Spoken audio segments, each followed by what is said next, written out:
दोस्तों हम देखते हैं, ये डाउट था 12th क्लास से किसी बच्चे ने पूछा था। क्वेश्चन है दोस्तों, देखिए ये चैप्टर टॉपिक का नाम है इलेक्ट्रोस्टैटिक। इलेक्ट्रोस्टैटिक हमने ऑलरेडी कंप्लीट कर रखा है, तो उस टॉपिक के क्वेश्चन से देखते हैं। पहला क्वेश्चन है एनसीईआरटी का दोस्तों क्वेश्चन है, एनसीईआरटी का दोस्तों क्वेश्चन है, तो प्लीज क्वेश्चन को केयरफुली देखिएगा। क्या कह रहा है, क्वेश्चन को समझने की कोशिश कीजिए। आया बोर्ड में पूछा हुआ क्वेश्चन है। देखिए इसमें कह रहा है कि compare magnitude of electrical and gravitational, यानी मैग्नीट्यूड कंपेयर करना है दोस्तों किसके, इलेक्ट्रिकल फोर्स और ग्रेविटेशनल। इलेक्ट्रिकल फोर्स और ग्रेविटेशनल फोर्स के बीच का मैग्नीट्यूड आपको कंपेयर करना है। Force exerted on an object, किसी ऑब्जेक्ट के पे फोर्स लग रहा है, कौन सा, इलेक्ट्रिकल फोर्स और ग्रेविटेशनल फोर्स को कंपेयर करना है। देखिए ऑब्जेक्ट का मास दिया है, सब ऑब्जेक्ट का मास 10 kg दिया है, चार्ज आपको दिया है, चार्ज यानी क्यू दिया है दोस्तों, क्यू भी 20 माइक्रो कूलाम दिया है। ध्यान दीजिए यूनिट मोस्ट इंपॉर्टेंट है, माइक्रो कूलाम है। इसको आप क्या करेंगे, कूलाम में चेंज करेंगे तो माइक्रो यानी 10 की पावर -6 से मल्टीप्लाई कर देंगे। अब देखिए by an identical object that is placed 10 centimetre from the first, एक ऑब्जेक्ट के द्वारा दूसरा, सपोज दैट मान लीजिए कोई ऑब्जेक्ट एक है यहाँ पे दोस्तों m1 है, और कोई ऑब्जेक्ट यहाँ पे प्लेस्ड है m2, यानी एक ऑब्जेक्ट दूसरे ऑब्जेक्ट से कितनी दूरी पे है, ध्यान दीजिएगा दोनों के बीच की दूरी भी दी हुई है, यानी डिस्टेंस कितनी है, सेंटर टू सेंटर डिस्टेंस होती है, कितनी दी है, 10 सेंटीमीटर, यानी 10 सेंटीमीटर दी है डिस्टेंस आपको कम। बिल्कुल जो क्वेश्चन में इंफॉर्मेशन से आप उसी क्वेश्चन इंफॉर्मेशन के अकॉर्डिंग आप वैल्यू पुट करेंगे। देखिए क्या है, आपको मास दिया है, मास दिया है 10 kg, यानी 10 kg दोस्तों इसका भी है, ये भी 10 kg है दोस्तों, ये भी ऑब्जेक्ट जो है 10 kg है। ध्यान दीजिएगा दोनों का मास सेम है, दो आइडेंटिकल ऑब्जेक्ट हैं, दोनों का मास सेम है, 10 सेंटीमीटर डिस्टेंस पे सेपरेट किए गए हैं। अब कह रहा है कि चार्ज, अगर इसकी चार्ज की बात करें दोस्तों, चार्ज जो है अगर इसका चार्ज कितना है 20 माइक्रो कूलाम्स, और इसका भी चार्ज कितना है दोस्तों 20 माइक्रो कूलाम। ध्यान दीजिएगा दोनों का चार्ज सेम है 20 माइक्रो कूलाम।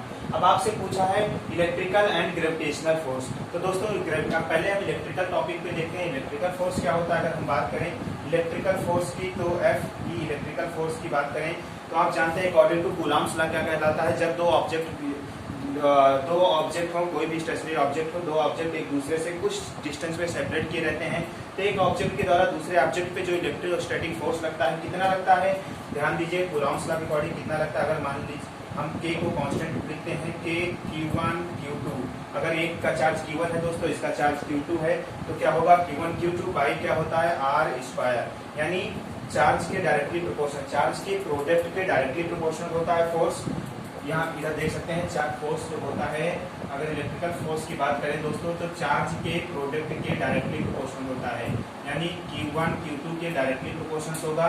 एंड फोर्स वही इलेक्ट्रोस्टैटिक फोर्स क्या होता है, चार्ज के रेडियस, जो दो चार्ज हैं उनके बीच के रेडियस के स्क्वायर के इनवर्सली प्रोपोर्शनल होता है, स्क्वायर के इनवर्सली प्रोपोर्शनल होता है। अगर आप इसको सॉल्व करेंगे दोस्तों क्या होगा, Q1 Q2 by r square, यानी ये क्या कौन सा लॉ होता है दोस्तों, कूलाम्स लॉ होता है। ध्यान दीजिएगा कूलाम्स लॉ है दोस्तों, कूलाम्स लॉ के अकॉर्डिंग ये होता है। तो अगर इसको आप प्रोपोर्शनलिटी का साइन, मैंने बताया था जब भी प्रोपोर्शनलिटी का साइन हटाते हैं तो कुछ कांस्टेंट एज्यूम किए जाते हैं, वो कांस्टेंट यहाँ पे क्या आया है दोस्तों, एफ इज इक्वल हमने लिखा है k Q1 Q2 and r square. इस k की वैल्यू अगर बात करें दोस्तों तो इसको हम ऐसे रिप्रेजेंट कर सकते हैं 1/4 पाई एफ साइलेंट। एफ साइलेंट क्या है, मिसिविटी दोस्तों क्या होती है, चार्ज की इलेक्ट्रिकल मिसिविटी होती है। ध्यान दीजिए इलेक्ट्रोस्टैटिक फोर्स की, इसकी वैल्यू अगर बात करें दोस्तों तो 9 इंटू कितनी होती है, आपको इसकी वैल्यू याद रखनी है, 9 इंटू 10 की पावर कितनी होती है दोस्तों, 10 की पावर 9। आपको ये अगर कांस्टेंट दे दिया तो आप डायरेक्टली इस कांस्टेंट की वैल्यू पुट कर सकते हैं, 9 इंटू 10 की पावर 9 होती है डायरेक्टली कांस्टेंट की वैल्यू, आप देख सकते हैं। ये हो गया इलेक्ट्रोस्टैटिक फोर्स, ये इलेक्ट्रोस्टैटिक फोर्स हो गया। इसी तरह आपने ग्रेविटेशनल्स में Newton's law of universal law of gravitations पढ़ा है, तो उसमें क्या वैल्यू है अगर आप इसको केयरफुली समझ लीजिएगा। अकॉर्डिंग टू कूलाम्स लॉ क्या होता है, दो चार्ज पार्टिकल अगर कुछ डिस्टेंस पे सेपरेट किए गए हैं तो उनके बीच जो चार्ज है, चार्ज के प्रोडक्ट, इलेक्ट्रोस्टैटिक फोर्स क्या होता है, चार्ज के प्रोडक्ट के डायरेक्टली प्रोपोर्शनल होता है एंड उसके रेडियस के स्क्वायर के इनवर्सली प्रोपोर्शनल होता है। देख सकते हैं यहाँ पे रेडियस के स्क्वायर के इनवर्सली प्रोपोर्शनल होता है। तो आई होप ये सब क्लियर हो रहा होगा आप सभी को। तो चलिए यहाँ पे आपको पता चल गया इलेक्ट्रोस्टैटिक फोर्स कितना होता है, यानी इलेक्ट्रोस्टैटिक फोर्स ये होता है। के की वैल्यू जो दोस्तों थी, के की कांस्टेंट की वैल्यू ये होती है, हम इसको थोड़ा सा रफ कर देते हैं। इसी तरह ग्रेविटेशनल फोर्स की अगर बात करें तो ग्रेविटेशनल फोर्स भी आप बता सकते हैं। ये मान लीजिए के की वैल्यू थी, कांस्टेंट जो हमने लिखा था उस कांस्टेंट की वैल्यू थी आपको कंपेयर करना है electrostatic force, electrical and gravitational force में कंपेरिजन करना है। अच्छा, ग्रेविटेशनल फोर्स क्या होंगे दोस्तों, देखिए Fg क्या होता है, according to Newton's law of universal, यानी यूनिवर्सल लॉ ऑफ ग्रेविटेशन क्या कहता है, अगर दो कोई आपने पढ़ा होगा 11th में पढ़ा होगा, 9th में भी पढ़ा होगा, m1 m2 by r square. दोस्तों ध्यान दीजिएगा, ये होता है अकॉर्डिंग टू ग्रेविटेशनल फोर्स होता है अकॉर्डिंग टू न्यूटन्स लॉ के according gravitation, universal law of gravitation क्या होता है। सपोज दैट दो ऑब्जेक्ट है दोस्तों, एक है m1 एक है m2, कुछ डिस्टेंस पे वही सेम टू सेम, कुछ डिस्टेंस पे सेपरेट हैं, मान लीजिए इनके बीच की डिस्टेंस r है, सेपरेट है, तो क्या होगा, ग्रेविटेशनल फोर्स भी इन दोनों मास के प्रोडक्ट के डायरेक्टली प्रोपोर्शनल होगा एंड रेडियस के इनवर्सली, रेडियस के स्क्वायर के इनवर्सली प्रोपोर्शनल होगा। तो बिल्कुल आई होप सबको क्लियर हो गया होगा।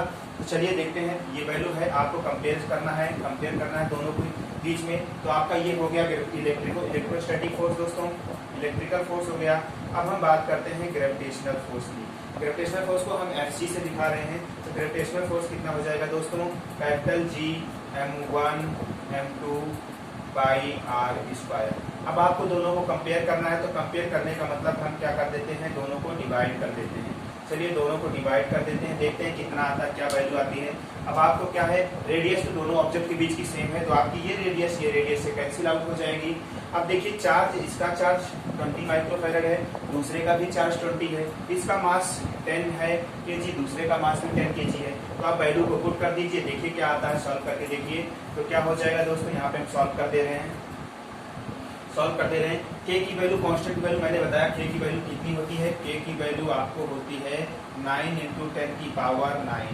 ये k की वैल्यू होती है दोस्तों, एग्जैक्टली जो k की वैल्यू होती है आपको पुट करनी है। और g की वैल्यू आप देख सकते हैं, g की कांस्टेंट यानी ग्रेविटेशनल कांस्टेंट g की वैल्यू दी हुई है 6.67 × 10 की पावर -11 न्यूटन मीटर स्क्वायर पर kg स्क्वायर। ध्यान दीजिएगा, इसकी वैल्यू आपको दी हुई है, आपको केवल वैल्यू पुट करनी है, तो दोनों की वैल्यू पुट कर सकते हैं। चलिए हम यहाँ पे इसको रफ कर देते हैं, थोड़ा सॉल्व कर देते हैं। आप वीडियो को पॉज करके स्क्रीनशॉट ले सकते हैं क्लियरली। तो देखिए हम इसको सॉल्व करने की कोशिश करते हैं, कितना आता है, क्या वैल्यू आती है, देखिए आगे।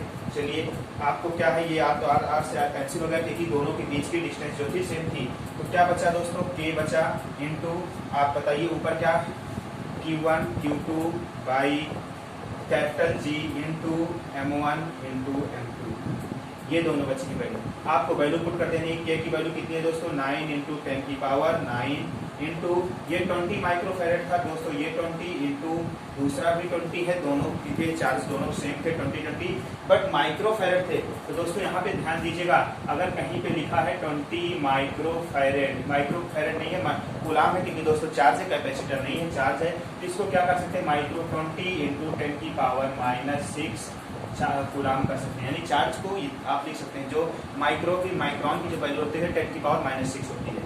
तो देखिए यहाँ पे क्या करेंगे, इंटू 10 की पावर -6 और इंटू 10 की पावर -6 दो बार हो जाएगी, डिवाइड करेंगे दोस्तों, डिवाइड में डिवाइडेशन में कितना होगा, 6.67 इंटू 10 की पावर -11 इंटू 10 आप इन दोनों वैल्यू को सॉल्व करेंगे, कंपेयर करेंगे, तो जो आंसर आएगा आपको क्या मिलेगा दोस्तों, F electrical by F gravitational, कितनी वैल्यू आएगी, ध्यान दीजिएगा 5.4। आप इसको सॉल्व कर लीजिएगा, कुछ करना नहीं है, कैंसिल आउट कर देना है, 10 से 20 यानी 2 बचा इंटू 2 बचा। आप ये -11 नीचे है, ये ऊपर जाएगा तो प्लस में हो जाएगा, यानी 9 में ऐड हो जाएगा।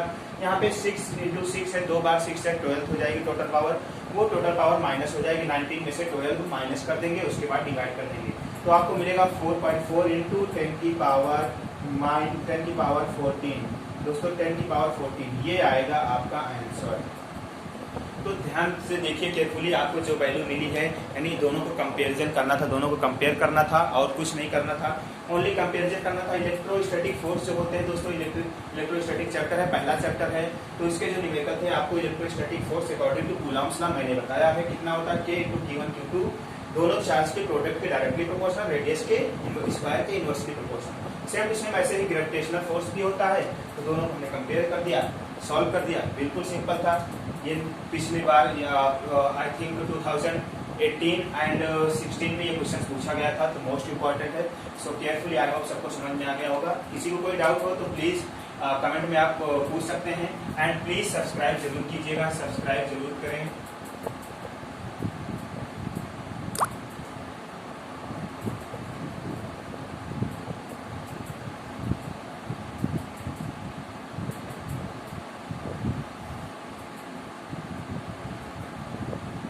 प्लीज़ इस चैनल को सब्सक्राइब जरूर करें दोस्तों। अगर चैनल को सब्सक्राइब नहीं किए हैं, पहली बार आए हैं, तो प्लीज़ चैनल को सब्सक्राइब जरूर कीजिएगा। Thank you for watching. And आपके जितने भी फ्रेंड हैं 12th के, तो प्लीज़ वीडियो को शेयर कर दीजिए ताकि सभी आपके फ्रेंड जो भी हैं इस क्वेश्चन को सॉल्व कर सकें, समझ सकें। क्योंकि स्कूल कॉलेज तो सब कुछ बंद ही है, स्कूल सब बंद है, तो दोस्तों घर पे रह के ही आप पढ़ाई कर सकते हैं। आई होप जो भी अगर आपको कोई क्वेश्चन में प्रॉब्लम हो रही है तो आप पूछ सकते हैं हमसे carefully. So thank you for watching all of you.